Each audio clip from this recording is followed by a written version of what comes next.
It's been a little over 24 hours since I've gotten my OnePlus 3. I wanted to take the time and make a video today about my experience with the OnePlus 3 over 24 hours. I know it's not a lot of time, but that's why I do updates even after a month. But at least this will give you an impression of how I feel about this phone, some things that I found that I don't find in other phones, and maybe some other tips that I can share with you. This is also the first time I'm using the front camera on the OnePlus 3. How's it look?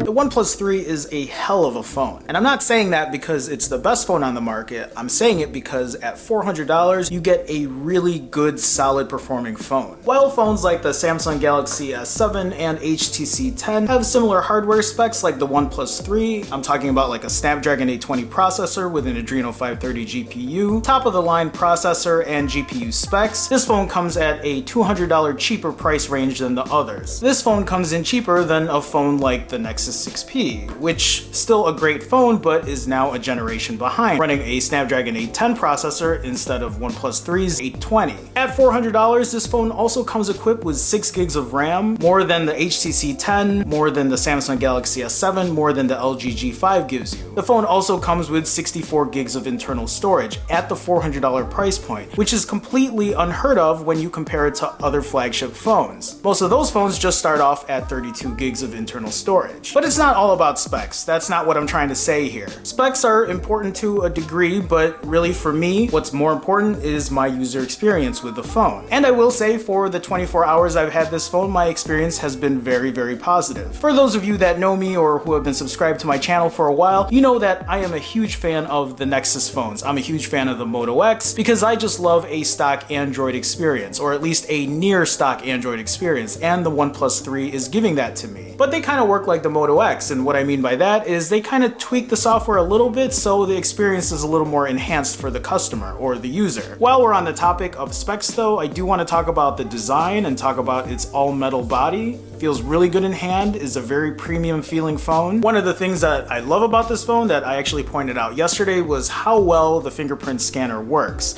It's very, very fast, one of the fastest I've seen so far. Really, really fast.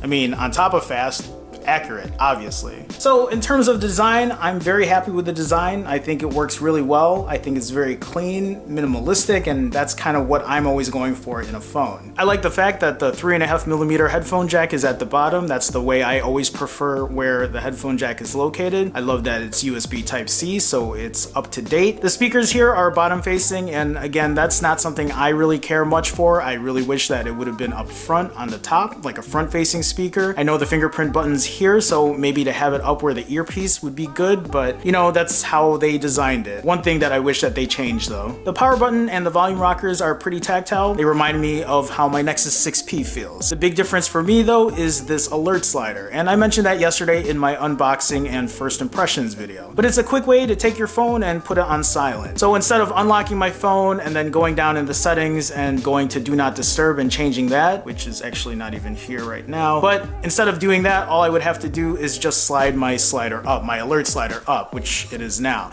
If I wanted to make it for all notifications, I can just slide it down here. I'll unlock it just to show you. And then if I wanted to put the phone on silent, like let's say I'm going to the movies, gotta put the phone in silent, instead of going through my phone, I can just go ahead and slide this all the way up, and it puts it right in silent. And I don't have to have my phone unlocked or anything. I can just keep it like this, like locked, and I can just move the slider up or down. I mean, even when you move these notches, it'll vibrate so you know that you've changed that setting. My experience so far with performance has been very good as well. I haven't experienced any kind of lag or any kind of hiccup. Now, I've really just been using my phone for surfing stuff on Chrome, checking my text messages, going through email, Facebook, Instagram, YouTube, and all of that has been pretty solid. I haven't done anything intensive like gaming because I'm not much of a gamer, but going through apps and switching back from one or the other has been pretty fluid for me. What I like about this phone too is how minimal the software is. Right off the bat, it reminded me of my Nexus 6P. Just a very clean experience. When I first got this phone, there were barely any apps on it, which is always a plus for me because I would rather have it have a limited amount of apps and then me put what I want to customize it than rather have a ton of apps and then me figuring out what I don't want and having to uninstall all that stuff. Now, in terms of software, there are a lot of things that OnePlus put in its Oxygen OS that works really well in terms of getting more efficiency out of your phone. And what I mean by that is things like double tap to wake. And they have other neat features too, like drawing a circle will open up the camera on your phone, or drawing a V to turn on the flashlight. And doing a V again to turn it off. And it works really well. I don't know why other manufacturers don't put a shortcut for the flashlight other than the Moto X. Seems like something that most people use, not maybe on a daily basis, but in a pinch. Up on the status bar, I put a battery percentage, so instead of a battery icon, it's just the percentage of the battery, which works a lot better for me. And there are a lot of little shortcuts that they add on here too. So I do it where you can double tap on the home button, and when you double tap on it, you can have it do other commands. And what I do is I just do things like a voice search, because sometimes when I'm driving or if I'm on the go, instead of having to unlock my phone and search for something, I'd rather just double tap and say navigate me to blah blah blah. Anyway, you see what I'm saying here.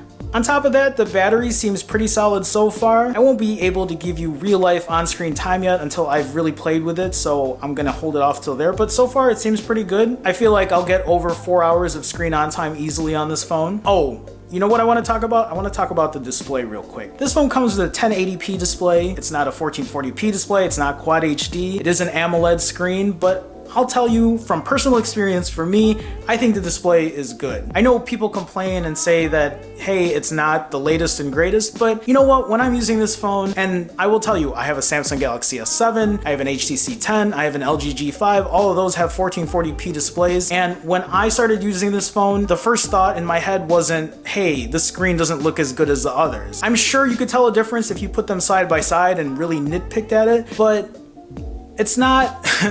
Honestly, it's not something that pops out at me and tells me, hey, you shouldn't have this phone because it's only 1080p. Honestly, it's not a big deal for me.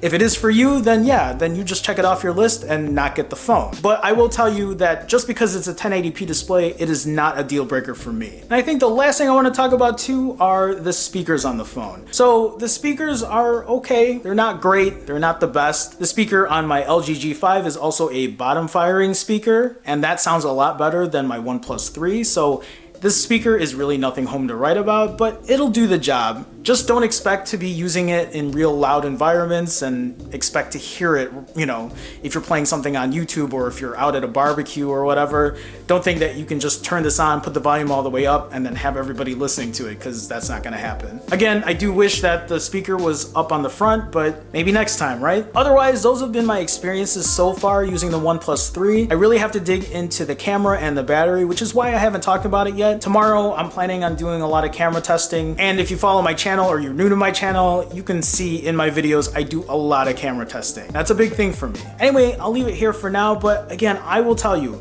for a phone, and I know I've only had this for 24 hours, but for $400, you're getting a pretty good premium phone. As long as the camera and battery hold up, it's gonna be hard for me not to recommend this phone to people. Again, at $400, you're getting a phone that has 64 gigs of internal storage, you have a fingerprint reader, you have the latest and greatest Snapdragon processor and Adreno GPU, you have an all-metal design, and you have a clean version of stock Android, which for me, the experience is one of the biggest factors when I'm using a phone. Anyway, that's it for now. Wait for the camera tests. I'm sure those are coming tomorrow. I'll see you then.